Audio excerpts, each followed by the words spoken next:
Hello students, कैसे हैं आप सब। कैसे चल रही है आप लोगों की तैयारी। आई होप आप अच्छे से मन लगाकर पढ़ाई कर रहे होंगे। जब हम पढ़ाई करने बैठते हैं ना तो हमारे सामने एक बड़ी दिक्कत होती है नींद आने की। जैसे ही किताब हाथ में ली, नींद आना शुरू। वो कहते हैं ना कि अगर आपको नींद नहीं आ रही है तो किताब हाथ में ले लो, यानी कि ये कहावत है, आप किताब हाथ में ले लो आपको नींद आ जाएगी। और अभी आपको पता है कि एग्जाम का माहौल है। रीट वालों की भी एग्जाम है जनवरी 20 जनवरी तक 2025 में। तो अब ये कंडीशन है और इस कंडीशन में अगर हमें नींद आ जाए तो हम क्या करें। कई बच्चों ने तो तैयारी अभी अभी शुरू करी है और इस कंडीशन में अगर उनको नींद आ जाए तो शायद उनका जो कोर्स है, सिलेबस है, वो भी कंप्लीट नहीं होगा। तो हमें इस नींद से निजात पाना, अपनी पढ़ाई के दौरान इसको दूर रखना, इस पर काबू पाना बहुत ही जरूरी है। और अगर हम नींद आने की कंडीशन में पढ़ेंगे तो शायद वो याद भी नहीं होगा जो होना चाहिए। तो मैं आपको इस वीडियो में ऐसे 2-3 पॉइंट बताऊंगी, 2-3 ऐसे तरीके बताऊंगी जिनकी हेल्प से आप अच्छा खासा अपनी नींद को काबू कर सकते हैं।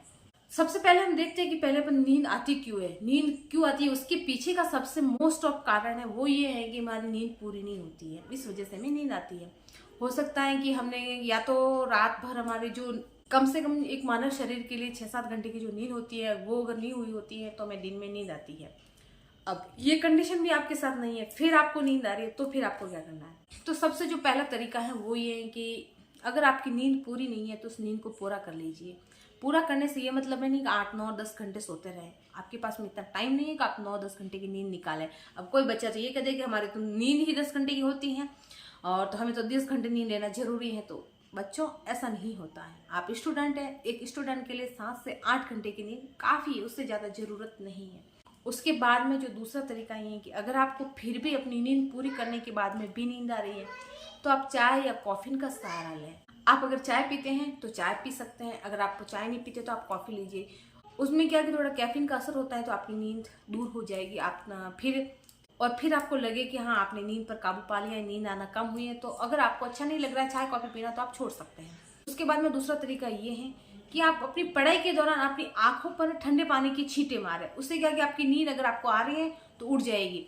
और नींद हम कब आती है कि जब हम बोरिंग सा पढ़ते जाते हैं, हमारा मन नहीं लग रहा है, फिर भी पढ़ते जा रहे हैं, एक ही कंडीशन में बैठे पढ़ते हैं, उस टाइम हमें नींद आती है। तो आपको जब लगे कि आपको नींद आ रही है, आप पर नींद हावी हो रही है, उस कंडीशन में या तो अपना जो पढ़ाई का पोस्चर है, जो आप जिस कंडीशन में बैठे उसको चेंज करें।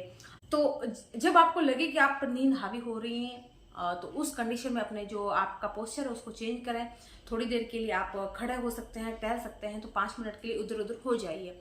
तीसरा तरीका ये है कि कई बच्चे क्या करते हैं कि बेड पर बैठे पढ़ते हैं। तो बेड पर थोड़ी देर बाद में क्या होता है कि हमारी जो कमर है वो झुक जाती है, हम थोड़ा सा सहारा ले लेते हैं और सहारे से हमारी नींद आना शुरू होती है। तो इसके लिए आप हमेशा टेबल कुर्सी का सहारा लें। अपनी पढ़ाई है टेबल कुर्सी पर ही बैठ कर करें और टेबल कुर्सी पर भी पढ़ते वक्त ध्यान रखें कि ऐसे नहीं कि आप टेबल पर सो रहे हैं, मतलब कभी माथा ऐसे कर लिया, कभी ऐसे कर लिया, हाथ को कभी ऐसे रख लिया, फिर सो गए। ये कंडीशन नहीं करनी है। इससे क्या होगा कि धीरे धीरे आप पर नींद हावी हो जाएगी, आपको नींद आना शुरू हो जाएगी। तो टेबल कुर्सी पर भी पढ़ते वक्त हमेशा अपनी कमर को सीधा रखें, एकदम स्ट्रेट बैठकर पढ़ाई करें। जो चीज आप पढ़ रहे हैं उसमें अपना पूरा कॉन्सेंट्रेशन लगाएं, पूरा दिमाग लगाएं, पूरी एकाग्रता के साथ पढ़ें, तब आप अपनी नींद पर काबू पा सकते हैं। फिर चौथा तरीका ये है कि जब आपको अपनी पढ़ाई के दौरान ऐसा लगे कि आपको नींद आना शुरू हो गई है तो आप 10 मिनट के लिए थोड़ा खुली हवा में टहल लीजिए। कहने का मतलब ये है कि 5 मिनट के लिए, 5 से 10 मिनट के लिए अपनी पढ़ाई से गैप ले लीजिए। परिवार वालों से बातें कर लीजिए। फोन आपको नहीं चलाना, ऐसा नहीं कि फोन में कोई गेम खेल लो, क्योंकि जब आप फोन देखने बैठोगे तो शायद 10 मिनट के आपकी घंटा पर चला जाएगा। तो फोन को तो आपको छूना ही नहीं है। परिवार वालों से बातें कर लें, खुली हवा का आनंद ले लें, इधर उधर टहल लें, छत पर चले जाएं। ये तरीके फॉलो करके आप पढ़ाई के दौरान, अपनी स्टडी के दौरान नींद पर काबू पा सकते हैं। और एक बार आप करके देखिएगा, 100% आपको फायदा मिलेगा। क्योंकि जब मेरे साथ में ऐसा होता था तो मैं खुद भी यही तरीके अपनाया करती थी। अब देखो, ऐसा तो है नहीं कि मुझे नींद नहीं आती थी। ये कंडीशन सभी स्टूडेंट के साथ में, जो ओवरऑल बच्चे पढ़ाई करते हैं सबके साथ में ये कंडीशन होती है। जब भी हम पढ़ाई करने बैठते हैं ऐसा लगता है कि नींद सी आ रही है। तो ये तरीके मैंने भी अपनाए थे, आप भी अपना कर देखिएगा। मुझे सफलता मिली थी, आपको भी 100%